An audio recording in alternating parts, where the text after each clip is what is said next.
Hello everyone, welcome back to Jet Geo Academy YouTube channel. So today this is a geochemistry lecture 2. Geochemistry lecture 2. So the trace elements which are present in a mineral or a rock less than 0.128% are called trace elements. So trace elements then again classified into two categories: compatible and incompatible elements. So compatible elements are those elements which tend to prefer in mineral or solid phase. So which lie in mineral or solid phase, which tends to prefer in mineral or solid phase are called compatible elements. And incompatible elements means what? Elements which prefer liquid phase. So these are incompatible means compatible means comfortable in solid, and incompatible means comfortable in liquid. Okay. Now, partition coefficient and bulk distribution. Let this is the initial melt COX, and it get differentiated, and now it give rise to solid mineral phase and residual melt. So, solid residual phase I have written CSX, and so residual melt I have written CMX. Now, here concentration of trace element is the X. This is the concentration of trace element. In original melt CO, this is the original melt, and so here COX must be equal to CSX plus CMX. Both the reactant and product side must be equal. So COX is equal to concentration of trace element in initial melt. CSX is the concentration of trace element in solid phase, and CMX is the concentration of trace element in melt phase. Now there are two cases arise. First one, concentration of solid is greater than the concentration of liquid. When this happens, the trace element will be compatible, and when concentration of solid is less than concentration of melt, then it will be incompatible element. The trace element will be incompatible. Now, partition coefficient. So at equilibrium, the ratio of concentration of trace element in mineral phase, that is CSX, to its concentration in residual melt, that is CMX, is a constant.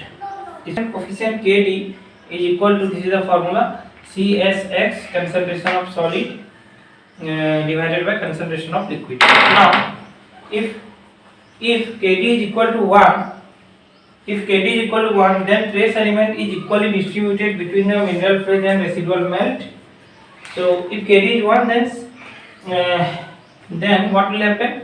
This must be 1, this must be 1, or this is 2, this is 2. So Kd will be equal to 1. Okay. Now if Kd is greater than 1, trace element is compatible. How the Kd will greater than 1? Kd will greater than 1 only if the CS, the concentration of solid, is greater than 1.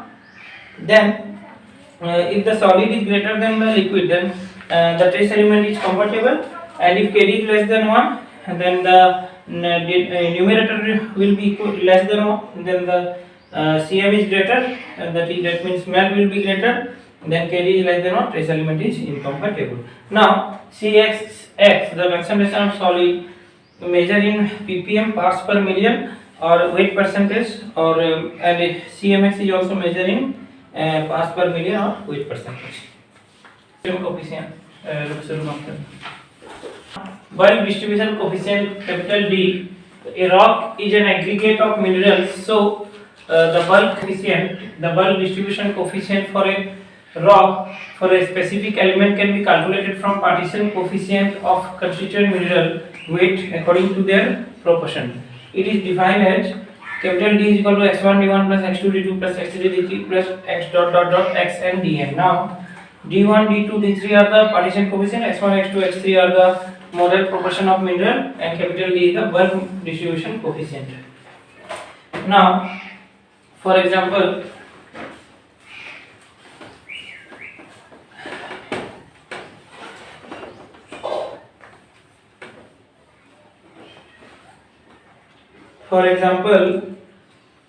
this is a rock having mineral olivine,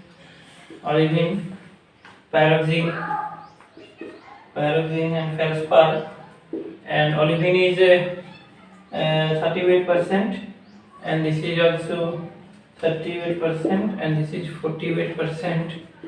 So for now 38% KD1 will be equal to 0.4 and 0.6, KD is equal to 0.6 and here 0.5. Okay, KD3. This is KD1, KD2, KD3.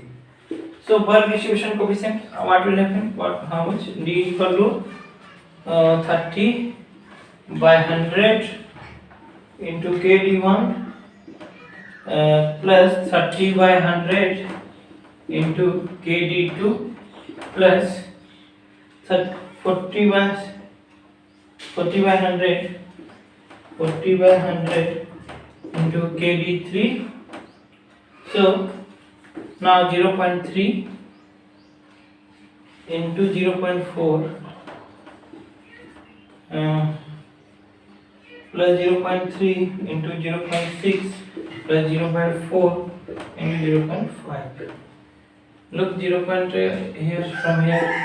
Okay, now 0.12 plus 0.18 plus 0.18 plus 0.20, and it will be equal to 0.50.